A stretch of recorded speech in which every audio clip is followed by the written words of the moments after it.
What is up, Raider Nation? Biggs here, uncovered from the Undroppables, the Raiders Unrivaled. Tonight, I've got Kenny King Jr. with me. I've got Tyler Smith, Raider Damas, with me, and we're going to be talking Raiders football. So go ahead and light up the comments. Let us know what you think. Like and subscribe to the video. And I'm going to hit the intro, and let's get this thing going. Producer, hit it.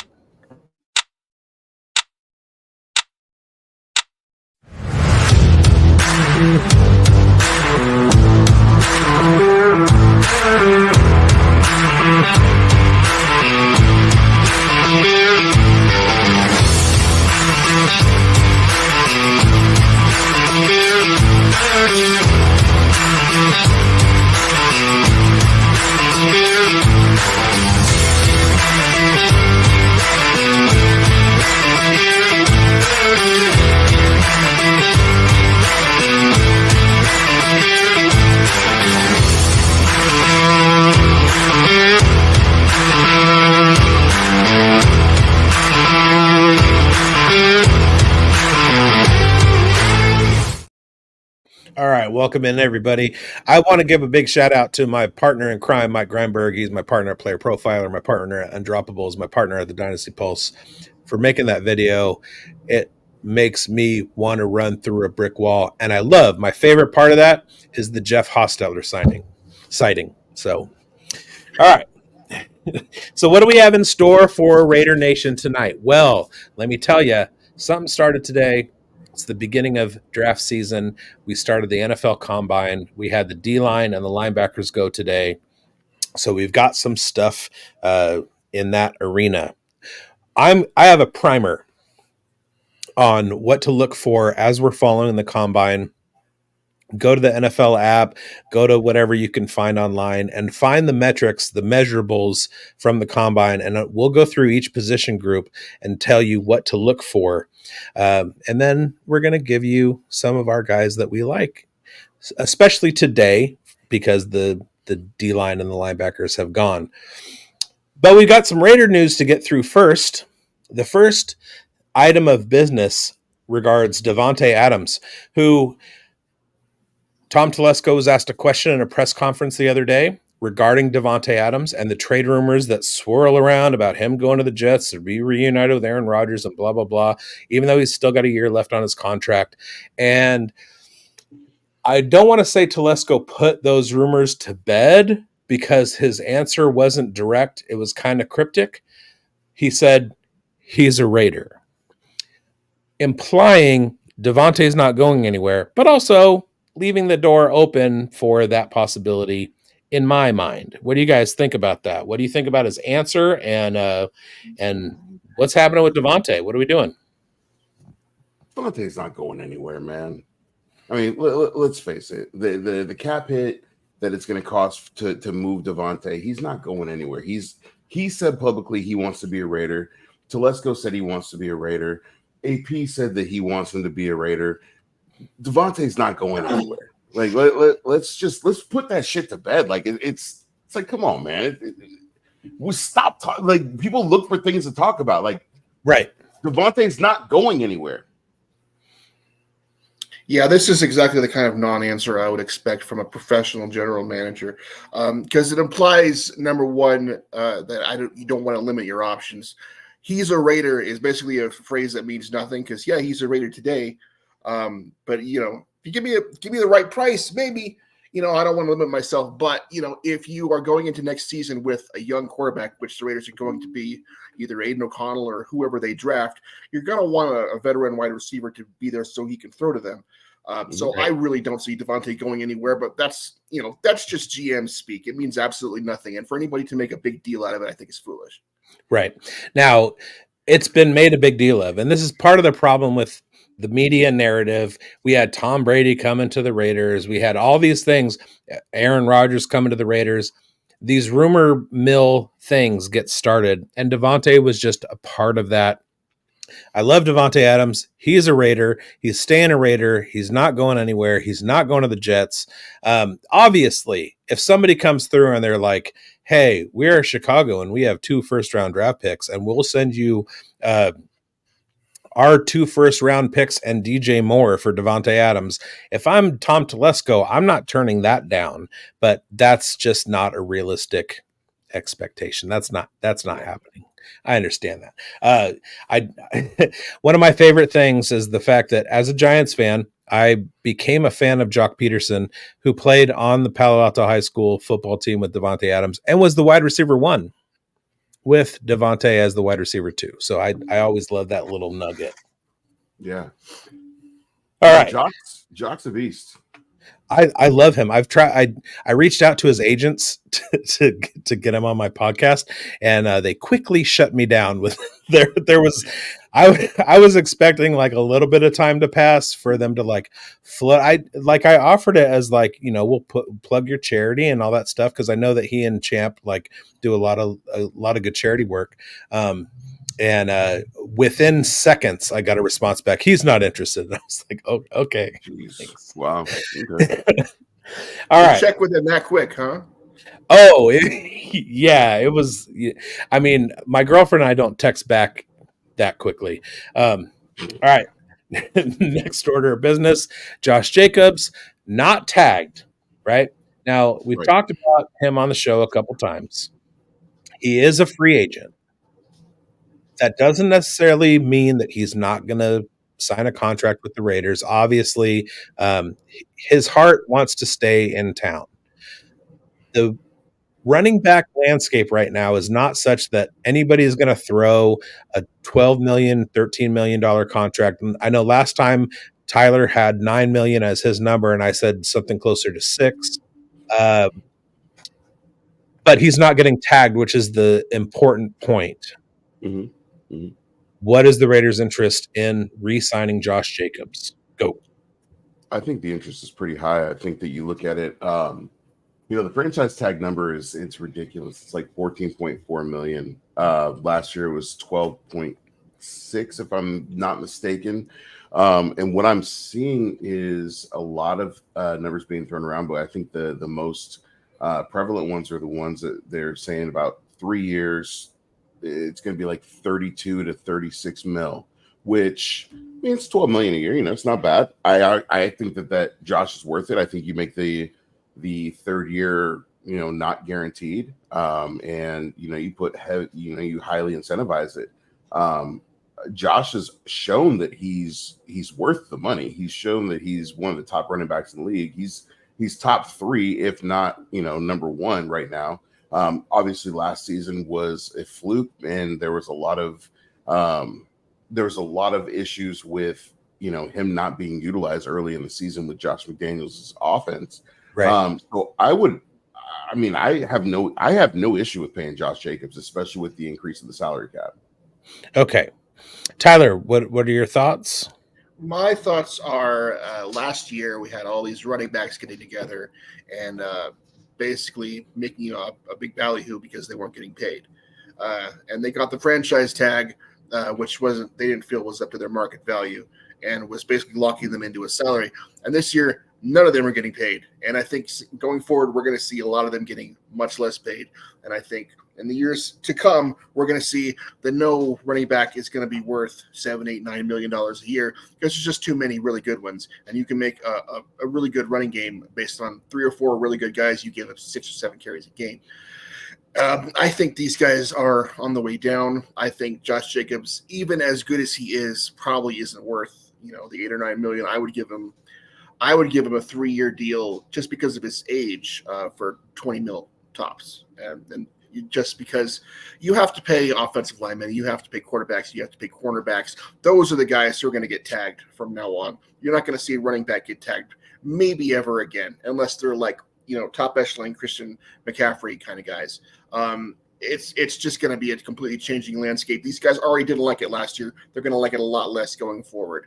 I love Josh Jacobs. I love him on the Raiders, but the money absolutely has to make sense. Or Zamir White is there, and you can draft a guy, and it's going to be just fine. You know, happy trails to you. So the only thing that I just go ahead real quick. The only thing you talk about Josh Jacobs' age. His age is not the same as, you know, say a Saquon Barkley. Josh was the number 3 running back in Alabama. So Josh wasn't getting as many carries as he is now. And so he doesn't have as many miles on him. That's why I'm okay with paying him that kind of money. A Saquon or, a Zeke, which I get it. Like running backs get paid and then all of a sudden that production drops, right? But Yeah. I feel like Josh has miles left on him. I feel like he's got a lot of miles left on him. Well, there's two things agree with that. I agree with that, but I think his injury history is going to lower his price, which is fortunate for the Raiders, I think, because they'll get him at a discount, frankly, for the production that he is capable of putting up. Well, there's that, but also it has been shown that the age wall, which is supposed to come for running backs at 27, and Josh will be entering his age 26 season, implying that he still has 2 great years left. But that number gets pushed forward for the elite guys, and Josh can be considered one of the elite guys. At age 24, he led the NFL in rushing yards. Age 25, he had some of the best games in the NFL that season, although he did get hit by the injury bug. Now, Josh has always been a guy that plays banged up. This was the first time, really, that he lost games, which allowed Zamir to come in and show in the last 4 games of the season that he's a legit running back, which is what we all wanted to see. We all hoped for 2 years, and we finally saw it. So there's two things that come to mind for me. And number one is it would be cheaper to get somebody who could replicate Josh's role in the NFL draft. However, Josh Jacobs might go in for, I want to keep everything status quo and stay with Las Vegas, meaning hometown discount. That's the first thing. So let's talk about that for a second. Now, we've talked before about how the Players Association contract really discourages people from giving hometown discounts. If you're going to restructure a current contract, that's one thing, but don't pay less than market value for things, even if you're going to stay there, because that sets the market for other people to do the same thing and other teams to say, hey, we're going to pay you less because look what this guy's doing with the hometown discount. Give us a hometown discount. All of this is the reason that there's arbitration in free agency with young players in Major League Baseball. And if that's a little bit convoluted, let me just say, sometimes the NFLPA takes precedence over what the player actually wants, and that's what the agent is for. But I think if anybody is going to give a hometown discount in the NFL, it's going to be Josh Jacobs.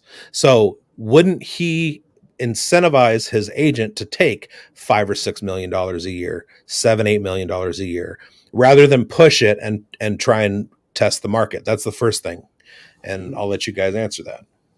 Well, I know that when I talked to Josh last year, and I mean, it was a pretty viral tweet that kind of went out, was that Josh said he's not trying to reset the market. He's not trying to be the highest paid running back.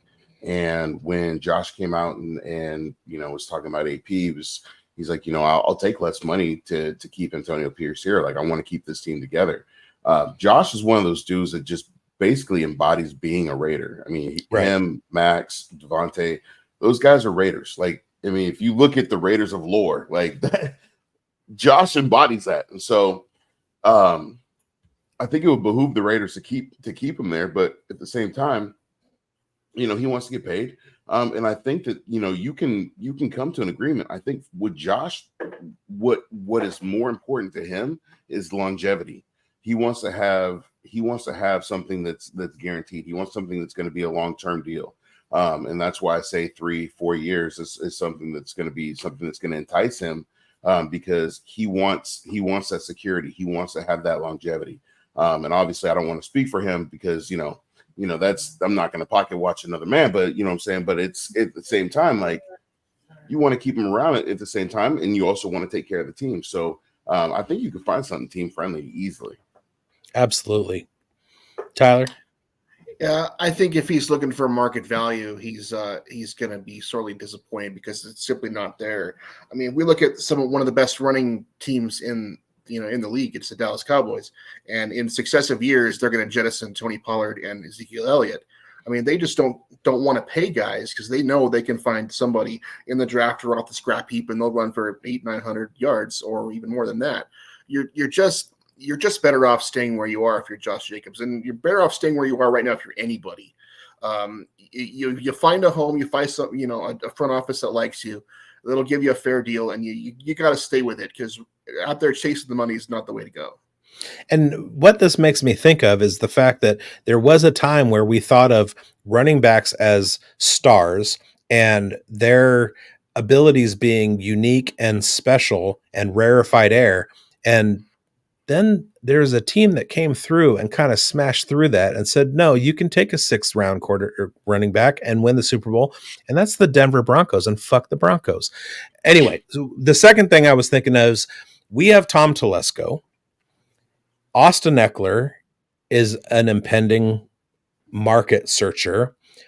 What about a backfield of Josh Jacobs, Zamir White, and Austin Eckler? How much is it going to cost? That what we're talking about is deflated market value. Yeah. What's kind of intrinsic that hasn't been talked about a lot has been the cap space that Jimmy Garoppolo has opened up for the Raiders. So we could afford it, especially on running back pay. What do you think about Tom Telesco saying, hey, I know this guy, Austin Eckler, and he can be serviceable? And those 3 guys splitting 250, 300 carries over the course of the season, meaning a smaller workload for Jacobs, who has injuries, a smaller workload for Eckler, who has had injuries and had a down year last year, and Zamir not putting a whole lot of tread on his tires, but knowing he can be explosive in the time that he's in the game. Yeah. Well, I can tell you who's not going to like it, and that's anybody who plays fantasy football. Because the Raiders are always a good source of points from running backs, because they like to run the ball. Like systemically as a franchise, they put an emphasis on running the ball. But if you split, 270 carries amongst 3 guys, that's going to make a lot of people very upset. I think it would make the quarterback pretty happy, because he wouldn't have to focus on throwing the ball so much, and he'd have the running game to rely on. And I think the coaching staff would be happy, but I wouldn't pay Austin Eckler more than you're paying Josh Jacobs. I wouldn't pay Austin Eckler more than $6 million a year. I mean, the production he had last year was not great. I mean, he's clearly on the downside of his career. But I remember watching the mid-90s Broncos, like you mentioned.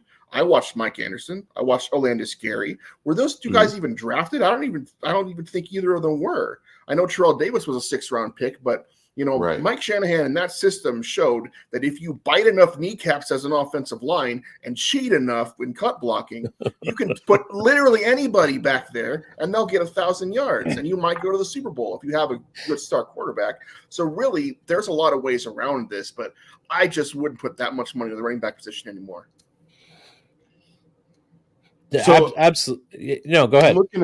I'm looking at 23, 24 numbers. Amir Abdullah made $1.75 million. Essentially, if you're going to bring Austin Eckler in, that's pretty much his role. I mean, he would be the Amir Abdullah role. He'd be the 3rd down running back. And so I wouldn't pay him more than, honestly, $3 million.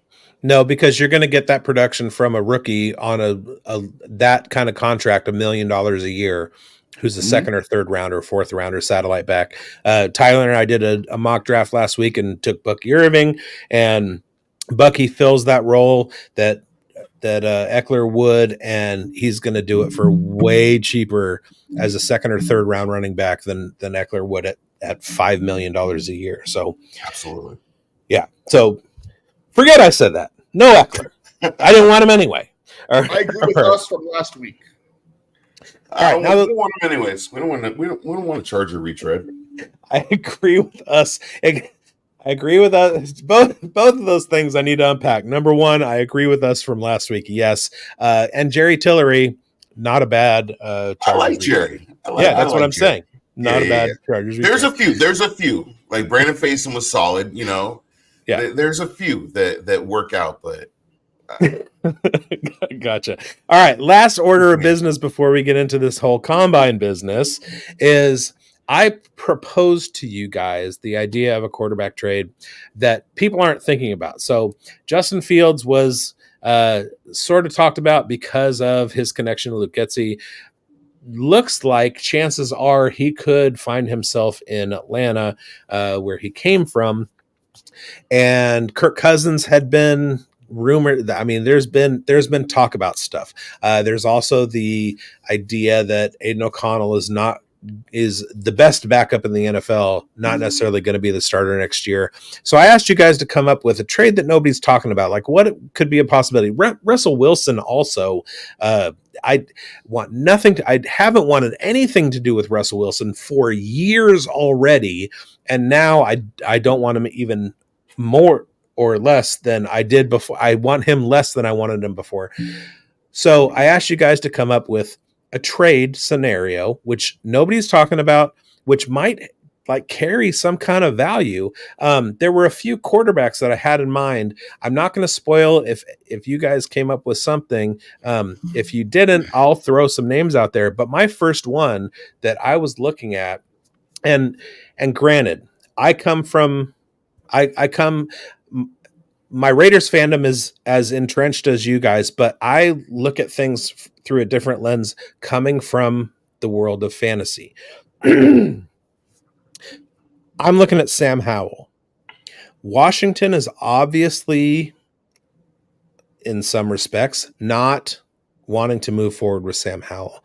But in the fantasy space, through the first 14 weeks of the season last year, in fantasy scoring, he was the fourth best quarterback, QB4 through the first 14 weeks. Sam Howell is a capable guy who does have mobility. He had a really, really bad offensive line, and we saw what that did to Howell. We saw that what that has done to Derek Carr over the years. We have seen this before. A guy who's capable, his performance will go down. And I think if Washington wants to burn their first round pick on Sam Howell, and we can put together a trade of like a second or third, fourth rounder for Sam Howell, who's only going to come in at $1 million a year, put him against Aiden O'Connell to win the quarterback job. He's more mobile than O'Connell. O'Connell probably has a better deep ball. I like the idea of possibly going and getting this third-year guy who's still on his rookie contract if Washington is so hell-bent on not having him as their starter next year, because he's capable and he showed that. Your guys' thoughts, and who else are you thinking of? I'll let you go ahead first. All right. Well, I had one that I think is totally off the wall that I don't think anybody has ever discussed. Let me talk about the Seahawks for a minute. Geno Smith is 33 years old. Geno Smith is absolutely not the Seahawks quarterback of the future. Drew Lock is, I believe, 27, and I don't think he's their quarterback of the future either. The Seahawks should be looking for a quarterback in this draft, and they should be looking for a quarterback in like round 2 or 3. I wouldn't be surprised if they got somebody like Platt or Spencer Rattler. That's about where I think they should be. Geno Smith is in the middle of a 3-year, $75 million deal. He's getting paid $25 million this year, $25 million next year. We just paid Jimmy Garoppolo about that much to do pretty much nothing. Now, how good would the Raiders have been last season if Geno Smith had been their quarterback? Would they have been a playoff team? I think they'd have been close, if not an actual playoff team. Now, what if the Raiders sent Geno is 33 years old. You send a 4th or 5th rounder to Seattle for Geno right now and take on that contract, I think they do it. And right. I think you don't have to roll with Aiden O'Connell if you don't want to. I think you can still develop Aiden O'Connell and see if he's your QB of the future. I think you can still draft a quarterback if you want to, but I think trading for Geno would give the Raiders a lot of flexibility and a lot of stability going forward. All right. I like Geno, and a couple years ago when I had him as a sleeper because he had one of the best he was one of the most efficient deep throwers in the NFL. As he gets older, he will lose some of his mobility.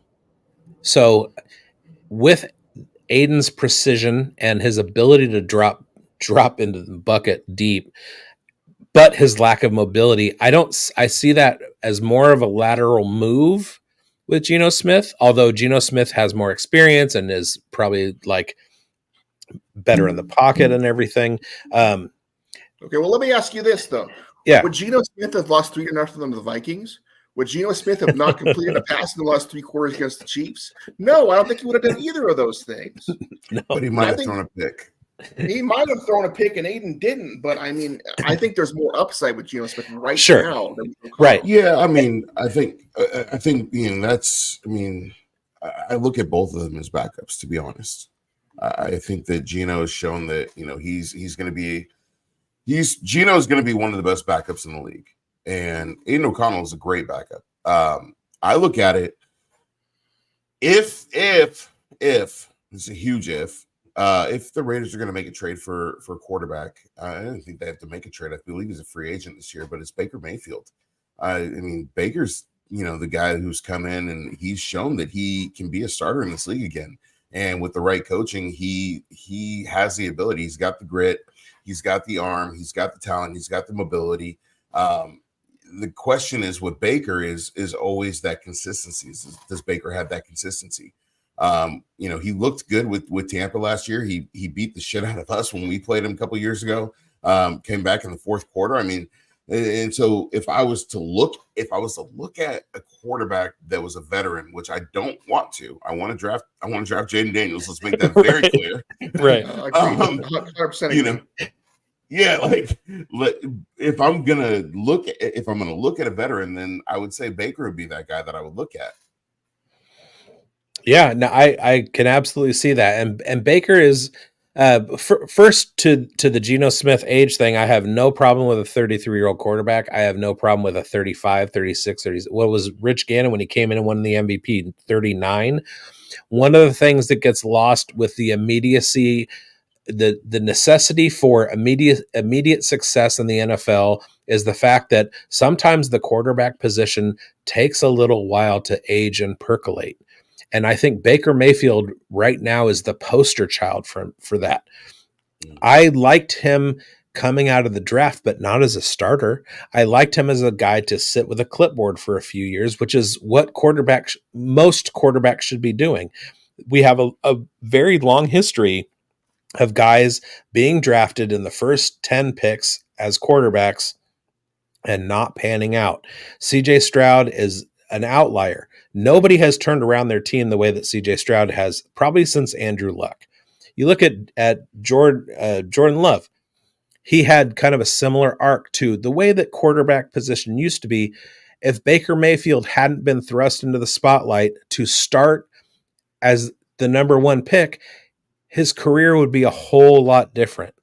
I said during that draft, the Browns should have taken Saquon Barkley. That would have changed their franchise a little bit more than bringing in Baker Mayfield as a rookie.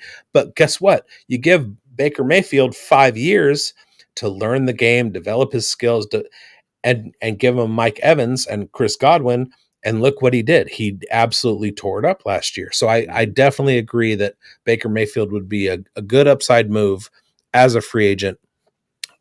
I have completely done a 180 on Baker Mayfield in the last 8 months just because of that fact. He's no longer that young guy. He now has learned the game, and he's going to be good for a while now. So I'm totally on board with that. I disagree for one very simple reason. Baker Mayfield has a very defined ceiling as a quarterback as to what he could bring to you. I think he's pretty much shown that he can go so far and pretty much stop there. Phillip Rivers had that ceiling. A lot of guys have had that ceiling.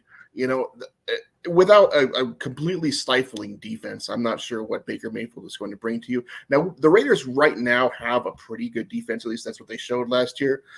I just don't see Baker Mayfield as a huge upgrade. As far as Saquon Barkley goes, I don't think Saquon would have been the right choice, simply for the reason that the Browns got Nick Chubb instead. And Nick Chubb, for anybody who doesn't know, has the second highest yards per carry average in NFL history. Right behind the guy who killed the Raiders his entire career, Jamal Charles of the Kansas City Chiefs, who has the highest yards per carry average in NFL history for any running back who has over, I think, 300 carries. Nick Chubb has done just fine. I don't think Saquon would have done more for that than Nick Chubb's done. Right. Fair enough. And let's all not forget that Lamar went last in that first round and Baker went first. The Browns hated Baker Mayfield so much they traded for Deshaun Watson of all people. Now, the Browns are idiots, but that says something. Yeah. Okay, we're going to get to the combine stuff. I got to do this ad real quick, and let's do that. What's up, everybody? Biggs from the Undroppables here to tell you a little bit about Underdog Fantasy. Now, the 2023 NFL season is over, but fantasy football season never stops. You can already draft for the 2024 season over on Underdog Fantasy. It's the easiest place to play fantasy football. The Big Board is a pre-NFL draft fantasy football contest with all of the incoming rookies in the players pool. All of them. You draft your team in 20 rounds, and that's it. You set it and forget it. There's no lineup management. In Best Ball, you get the optimal score to fill your starting lineup. It's a great way to get your Dynasty Startup draft fix without any league management whatsoever. It's only $10 to enter, and there's over $2 million in prizes that are up for grabs. How much of that $2 million do you want? Now go over to Underdog Fantasy and be sure to sign up with the code UNDROPPABLE. It's right down there. You'll get your first deposit matched up to $100. You put in $100 and you start with $200. Download the app today, get started, and I hope you win. All right. Paying the bills. Okay. NFL draft combine started today. We had the defensive tackles and the linebackers going off. Both of those, I think, are position needs for the Raiders, especially on the defensive line. We need defensive tackles. So what are we looking at when it comes to combine stats? Everybody talks about the 40-yard dash. That's like the big one. But there's only a few positions where that 40-yard dash is the corollary to NFL production. So I created a primer, and we're going to go through each position and tell you guys what to look for as we're watching the NFL Combine this weekend, specifically the quarterbacks, running backs, wide receivers on Saturday, because that's what everybody's into. We are looking at offensive line that we have as needs, but typically it's better to sign veterans in free agency. So linebacker DT, like we can do a lot of work there. And Raider Damas and I hit on a few of those last week in the mock draft. So the first one is quarterback. Now, again, these metrics correlate to success in the NFL, and the number one corollary in the NFL is the broad jump. Mm-hmm. When you're looking at quarterback position, you want to see the longest broad jump. That is the best predictor of success in the NFL. I thought that was kind of weird. Age, which also affects the draft value. A lower age means a higher draft value. So a really young quarterback who has a very long broad jump, that's going to be kind of your best bet. 3-cone drill is next. So you want mobility in your quarterback. And the 40-yard time for quarterbacks is the least corollary. We're looking for a quarterback. We're looking to trade up into the top 3 picks to get Jaden Daniels. We're looking at his broad jump, and we're looking at his 3-cone drill. Yeah, I can see that. I mean, a broad jump, to be successful at that, you have to have a strong core. You have to have strong butt muscles. You have to have strong thigh muscles, and all of that goes towards having a solid base for your passing, because a lot of the power from your arm comes from your legs and your footwork. And if that's all really strong, then even if you don't have the best mechanics on your arm, the ball is still going to get where you want it to go pretty quickly. So I never considered it, but I can see how it would work. Right. I like that you said butt muscle. The problem is Maximus there for a second, but it came back to me. Problem is Jaden Daniels isn't going to be participating in the combine. Well, he will have a pro day, so we just have to wait. That's true. All right. Running back, number one corollary is age. Now, let's kind of think that most of the data for this is based on pre-COVID times. When running backs were coming out as juniors, they're not pre-COVID and pre-NIL, let's say. Running backs were coming out as juniors. running backs were coming out at 21, 22 years old. And you know that if a guy broke out as a sophomore or a junior in college football and was drafted as after his junior year, he was probably going to be a pretty good back. So age is number one, but the era is shifting, and I think it's not going to be quite as important. Weight is another one, because BMI is very important. Over 225, and again, looking through the lens of fantasy football, your best fantasy producers are over 225 pounds. What's less important, the least important for running backs, is the 3-cone drill and the 40 and the shuttle time. Those aren't important. So if we're looking at a running back, and it kind of speaks to how the running back environment is, you got to be young and heavy as a running back, and you're going to be successful in the NFL. So we're looking for Brandon Jacobs. Which is funny because 265. Is that what we're trying to find here? Yes. Yeah. You want a young Kenny King Jr. Boom. We could take an old Kenny King Jr. Give him the rock. I mean, seriously, like it's funny, like the landscape of the running back, right? Because back in the days, you always had the big back, right? You had the Jerome Bettis, you had, the Brandon Jacobs, and then they moved over to, the smaller backs, the Austin Eckler's, and now it's kind of going back to where, you want that bruiser, you want a Michael Bush, you want somebody who's going to be able to go in there and pound the rock, because a lot of teams don't know how to run the zone blocking offense, quite frankly.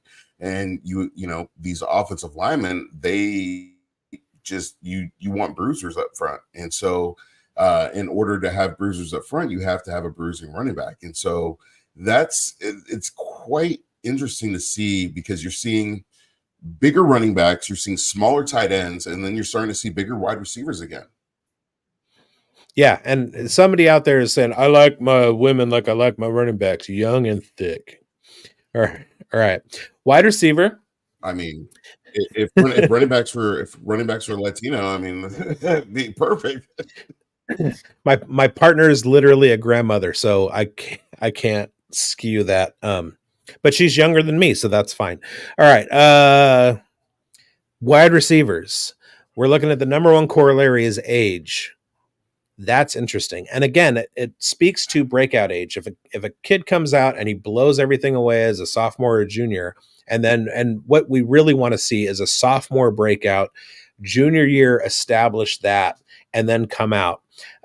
But again, COVID changed things. You got a lot of NILs change things. If you're not going to be a third round wide receiver, or if you're going to be a third round wide receiver, why not stay in school for another year, get that NIL money, and then try your hand again, getting into the first round for that big contract bonus. Second is vertical jump. You want your wide receiver to be explosive, so look for that in the combine. Bench press. So I just did a video where I was talking about one of my sleepers for this year in fantasy is Brendan Rice. And he's not young, but he's not old, 22, 23. And his vert, bench, and shuttle are the next most important things. And that bench, because you need to be able to beat a cornerback with your upper body strength. And then the shuttle, you need to be able to cut. So those are what we're looking for on Saturday with the wide receivers. Now, tight end is interesting to me. So I know that we already have Michael Mayer, and Michael Mayer is Kenny King Jr.'s breakout call for 2024. But we just let Austin Hooper is a free agent. There's not a lot of reason to let him come back. So do we draft a later round tight end to supplement Michael Mayer? Maybe go with a 2 tight end personnel like back in the John Gruden days. Now, the number one corollary with tight end success in the NFL, and this is stat production. This is not like, we're not talking about your blocking tight end, your inline guy who's essentially a blocker, but the 40-yard dash. So, and that's what kind of is strange, is that you have all these other positions where speed is supposed to be like a primary thing, running back, wide receiver, but really tight end, 40-yard dash is the number one thing. Mm-hmm. Broad jump. I want to say something about this tight end class on one guy in particular. Last year, I tweeted this out that there's going to be a lot of quarterbacks going really, really high in this draft, but the best player in this draft, when we look back on it in the future, is going to be Brock Bowers. And he did nothing this year to dissuade me from that position. I think, you're going to see Caleb Williams go first, but Brock Bowers is the best player in this draft, bar none. It's not even close. When we look back, people are going to say, oh, why did Brock Bowers go first? He's a freaking first ballot Hall of Famer. Well, that's just how the cookie crumbles. But, I would hate for the Chargers to get him and we have to deal with them for the next, 15 years. I'm really not looking forward to that. But, Brock Bowers is the absolute truth. And I really do look forward to drafting him in fantasy and hating everything he does. Yep. Fun fact, I ran a pizza place in Napa, Caddy Corner, like less than a block away from Napa High School, and Brock Bowers was in high school there. And I made 250 pizzas a couple of times to feed the squad and the cheerleaders and the fans and all that stuff at Napa High School football games. So Brock Bowers has eaten pizza that I made. So that was kind of cool. Very nice claim to fame for you, sir. Absolutely. I stick my flag in it. Broad jump is next. Vertical. So look for 40 time broad jump and vertical with tight ends. 3-cone drill is another important one. Now there is and this was really interesting to me. There's a negative correlation with bench press, height, and weight. So you want a tight end that's not too strong, not too tall, and not too heavy. Again, this is production. They're not looking at the tight end being another offensive lineman in the run game or in, pass protection, whatever. This is just purely catching the ball and scoring touchdowns. They're looking for Darren Wallers and not Ben Coates. Right. And it's a new era of tight end. It's not your inline guys. It's not guys who are 6'5", 260 that can also catch the ball sometimes. This is big guys to line up in the slot who are. I don't think George Kittle is the biggest guy either. I mean, he's pretty big, but he's not a monster. Right. So you want guys who are bigger than cornerbacks and faster than linebackers, and that's the new big slot. I think tight end should change its name to big slot. All right. Big slot. Now, big slot. Now I know a big slot. Never mind. That's another discussion. UC Davis legend Keelan Doss is who you were going to say. All right. From Alameda, right? Yes. No, he nothing but love for Keelan Doss, Raider legend, all-timer. Love him. And his mom is great. His everything is good. And he's another one that I have made pizza for, along with Colby the punter. Colby used to work at the pizza place that I worked at. Nice. All right. The one in Davis, not the one in Napa. All right. Offensive line. So we're coming up on offensive line on Sunday. 40-yard dash is most important for tackles. The 3-cone drill, age, vertical jump, and then height. Actually, the height has a zero correlation. So height means absolutely nothing. Doesn't matter if you're 6'1", 6'7". As an offensive tackle, there's zero correlation between production at offensive tackle and your height.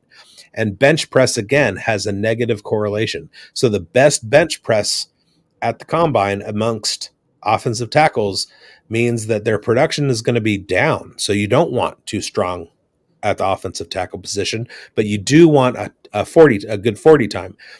And a faster 40 time leads to a higher draft spot, which I thought was interesting. So you got to be nimble and you got to be fast.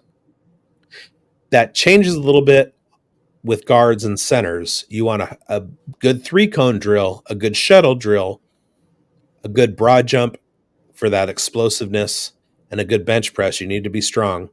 And then there's a negative correlation with the vertical jump, which 2 of those are explosiveness, and then vertical is also explosive. So I don't understand how that worked, but we're looking to fill out the interior of our line, right? So we're looking at guys on Sunday with high 3-cone drills, high 40s, and high shuttles.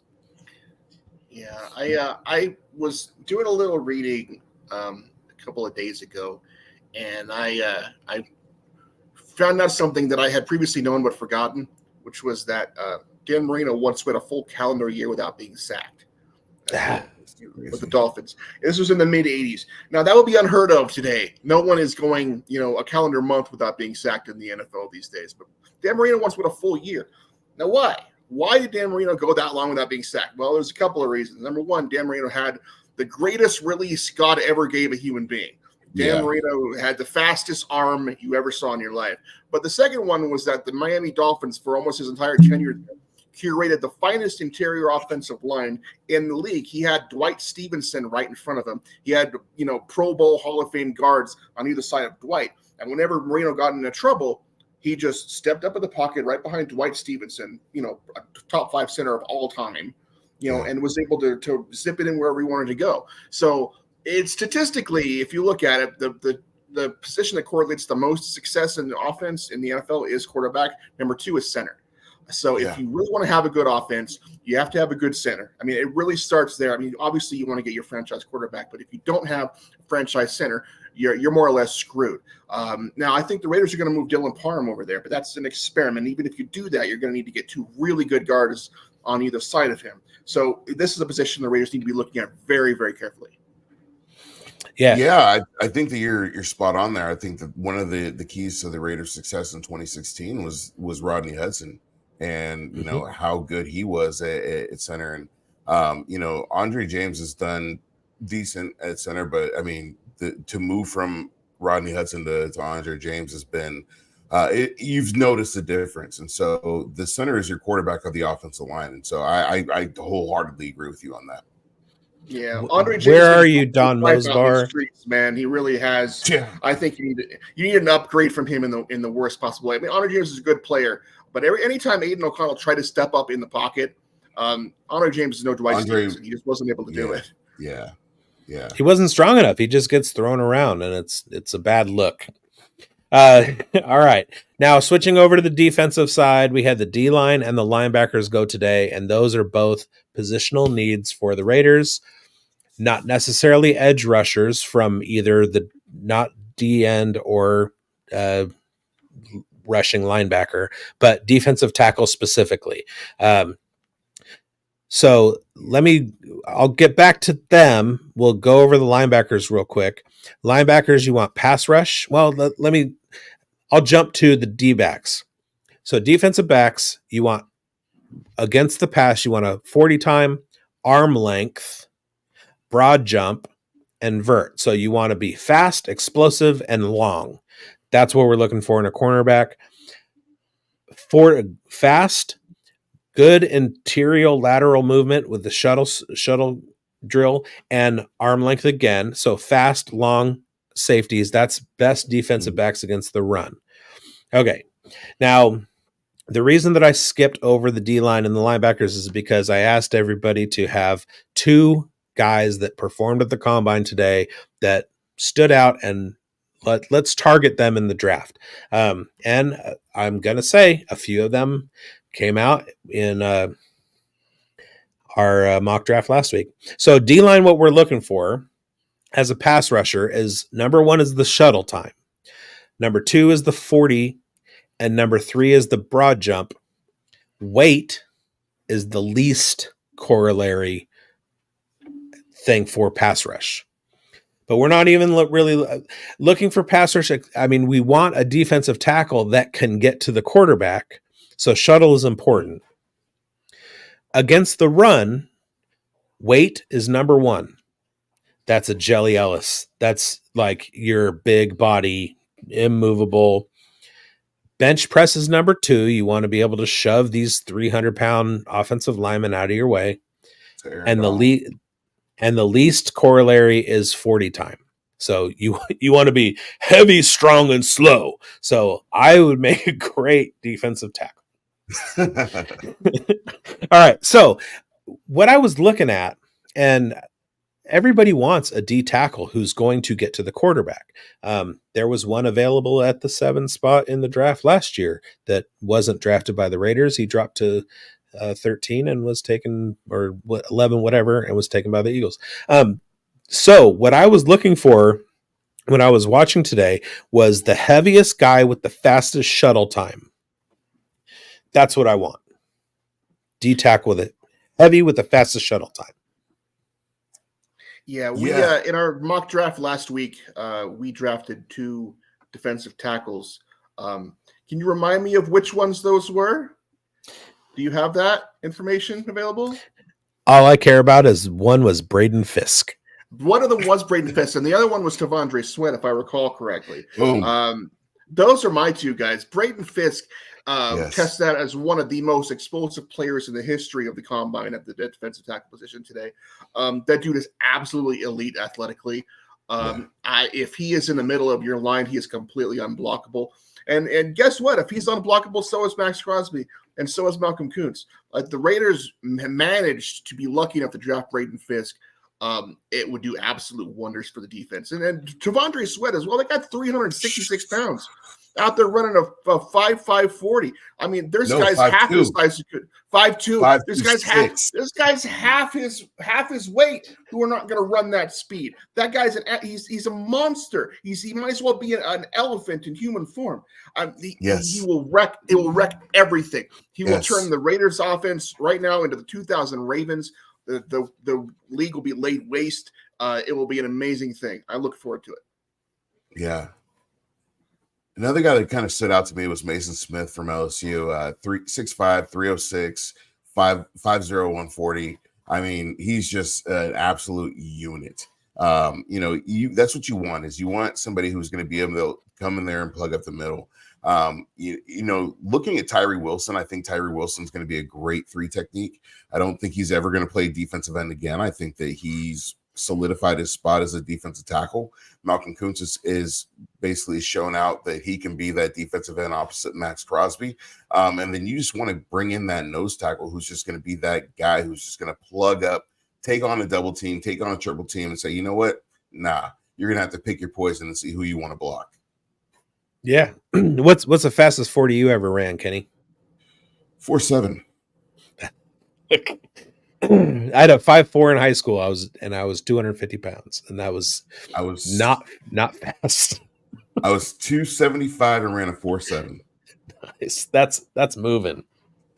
All right. So Braden Fisk is out, and I knew because of our conversation last week and our mock draft, and Braden Fisk being the first person that Tyler mentioned.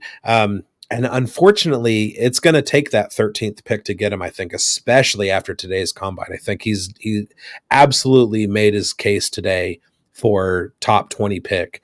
If not top 10, but I think the only hope that we have is to, especially if we want to move up into the top 3 picks, is to keep that 13th pick, do something else, move up and take Jaden, and then wait and take Braden Fisk at 13, because I don't think we're going to get him otherwise. But the 2 guys that stood out to me, Logan Lee from Iowa, 6'5", 291, had a great numbers in the combine today, and Gabe Hall, 6'6", 292 out of Baylor. Mm-hmm. Both of those guys stood out to me. But what stood out to me the most probably about them is that they hit the metrics for NFL production that we're looking for in terms of being like top 5 in the class.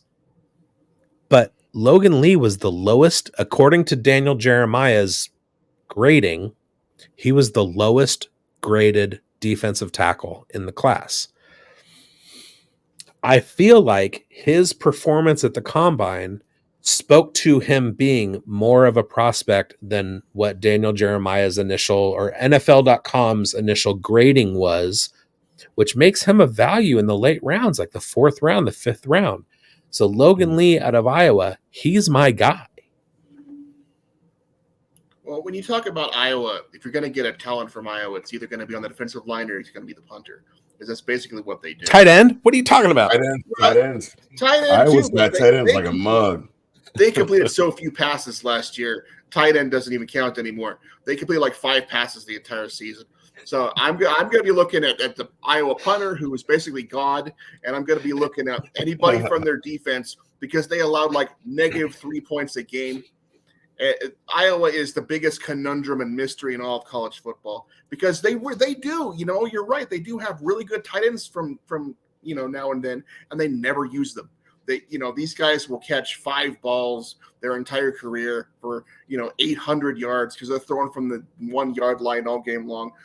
Iowa is in pure chaos, and I love them for it. That's fine because they come out and become George Kittle and Sam Laporta. Yeah. All right. So Logan Lee is my guy. Gabe Hall is the other one.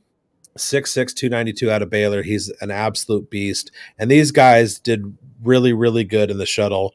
And I like them. They can be had later, which means that we can sign a D tackle in free agency and then get these young guys to kind of like come out and learn, but they still hit those metrics.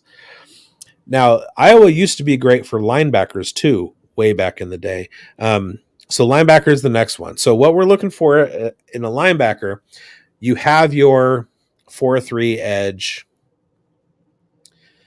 Pass rush hand size is the number one corollary. So somebody get that tape measure and see what Max is working with.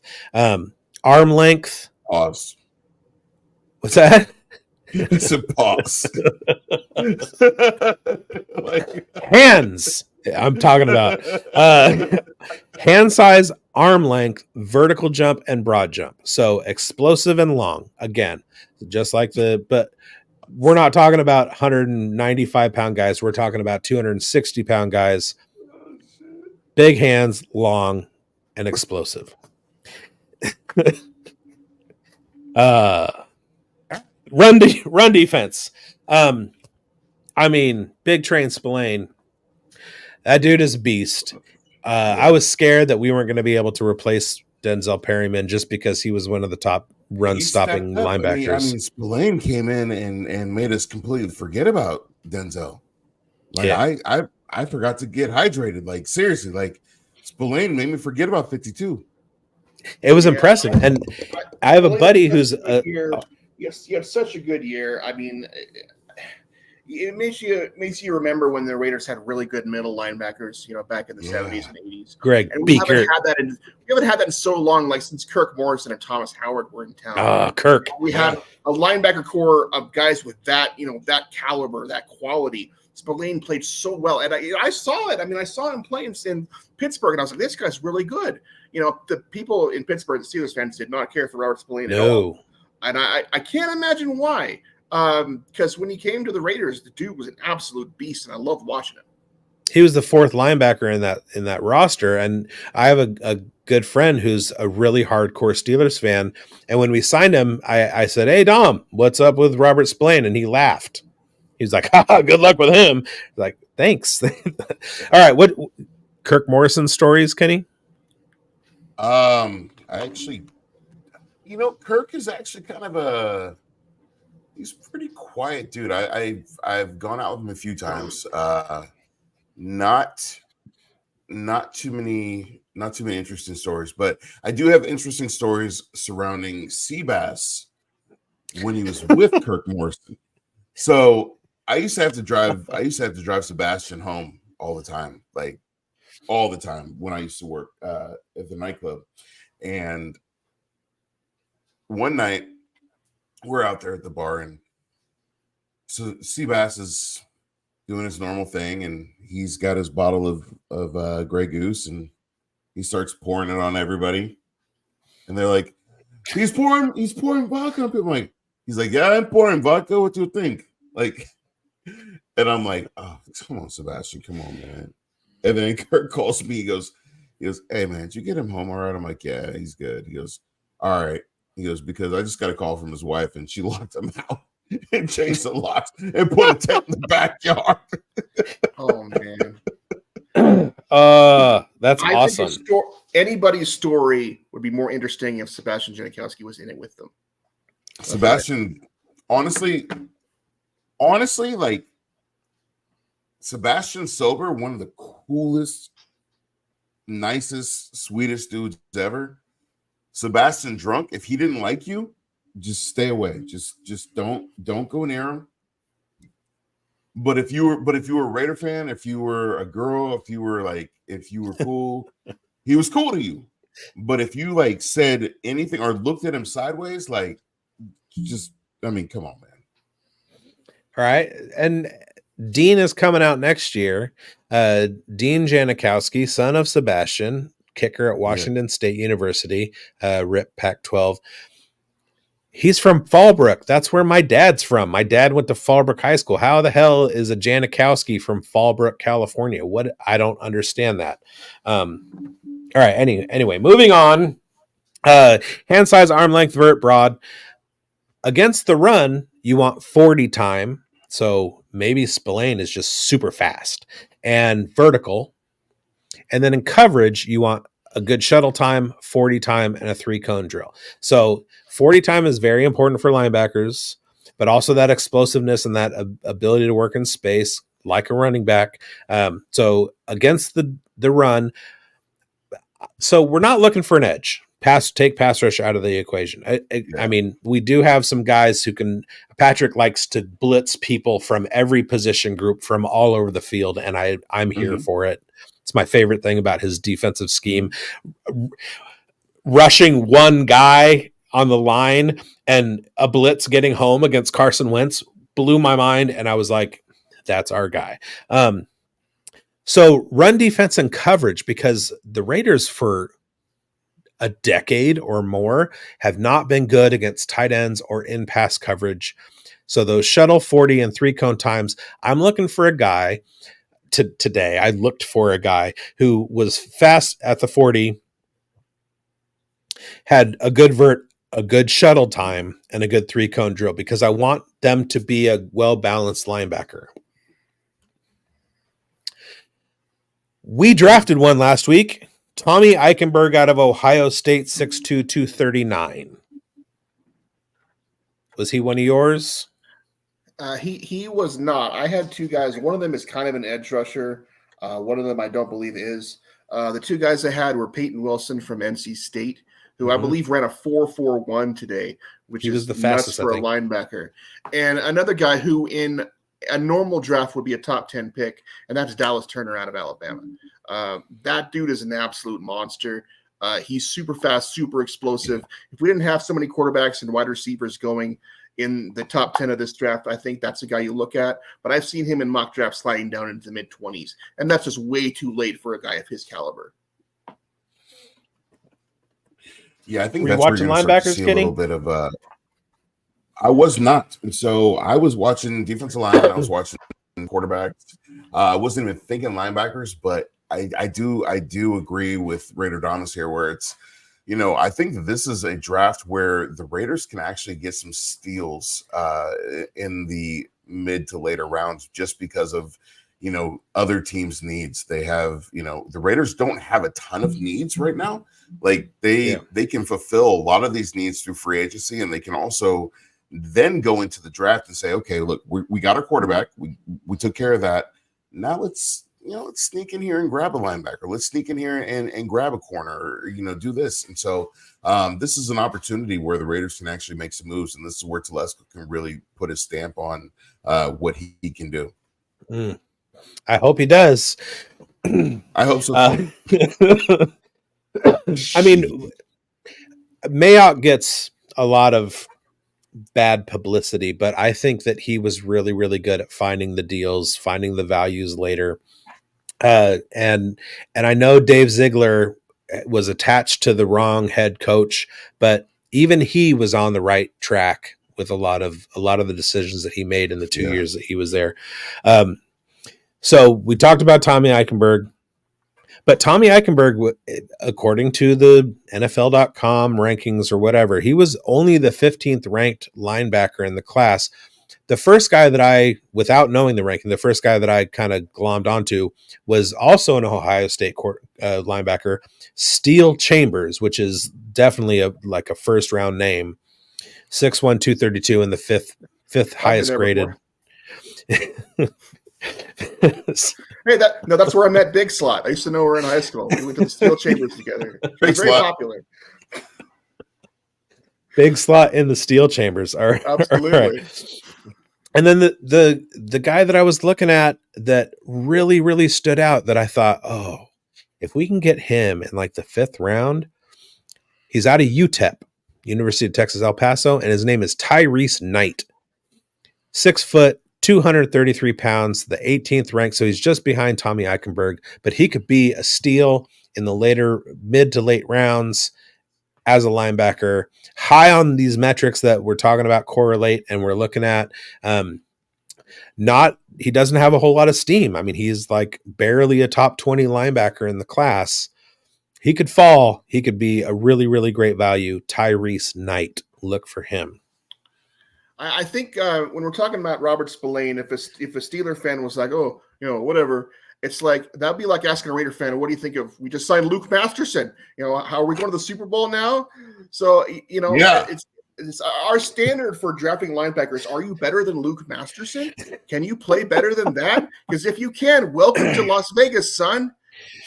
All right, and all that Mayock thing that I said. He didn't really know how to draft safeties to convert to linebackers. I mean, come on. The guy drafted freaking special teams war daddy. Tanner Muse, who I was prepared to talk about this evening. Oh, my God. But we will always have Max. So, you know what? Divine Diablo was a safety, and he's worked out pretty well. So yeah, Divine Diablo was the good. guy. Look, Mike did some good things, but you have Tanner Muse, you have Damon Arnett, you have Henry Ruggs, you have Cleveland Farrell, you have Jonathan Abram, you have who else we have? There's John Simpson. I mean, there's so many picks. It's just like, and I know that Gruden was an influence on a lot of those, but it just Jesus criminy Christmas. Like, the Raiders had 7 first-round picks and only one panned out, and that's Josh Jacobs. Yeah, Damon Arnett arrested yesterday for possession of meth. So that's fun. But apparently it was just a prescription. That means he's going to say it's Adderall, and it probably was not Adderall. Yeah, probably not. Yeah, there's a big difference between methamphetamine and amphetamine. Not that I would know or anybody else in Raider Nation would know because that's not our thing. All right. Oh, we got a bunch of comments. Let's see if there is any questions. Yeah, Leatherwood. Any questions to ask? El Capitan Rafucho, what's up, nation? What's up, El Capitan? Thanks for getting in. Ivan the Great, what's good? Travis, don't touch my stuff. Travis is one of the men responsible for graphics here at Undroppables, and definitely my shout out to him. He did the thumbnail with Michael Mayer on it for this one, so that's good. Lowball and JJ is crazy, says Ivan. And let Jacobs cook. Deshaun F. Deshaun probably bleeds silver and black. Probably. Goofy says Undroppables all day. Aiden versus Gino, great conversation. What about the man, the myth, Joe Flacco? Let's don't. Baker is on his awakening. He's finally settling as a leader. Travis didn't want me to talk about Braylon Allen. We had a nice conversation about that. 40 time is overrated for cornerback. One gospel cornerback, or 40 times overrated for cornerback. And he cites Lester Hayes, Nnamdi Asomugha, Mike Haynes, Darrelle Revis, not top 40 times. That's true. There's a difference. One thing, I've seen this man coach. This man knows how to coach a defense. Yes, and that's an outlier. Being able to be coached up. Lester Hayes was not the fastest guy, but there was nobody more intimidating in press coverage than Lester Hayes. He was an absolute monster. You didn't want to judge. I wore 37 as a 12-year-old because of Lester Hayes, and my son got to meet him. I still haven't, so that's fun. He was my favorite player for a long time. That's a pretty elite group of corners that he listed there. And they weren't necessarily successful because they were fast. They were successful because they were so good at being a cover corner. If you're drafting somebody who isn't quite that good at being cover corner, is say Darrelle Revis, maybe the greatest of all time, then you need to be super fast because the wide receivers you're going against probably run a 4.3. And if you don't, you're going to get burned. Ask DJ Hayden. Fast, explosive, That's and good. long is the way to do it without being coached, without having the brain.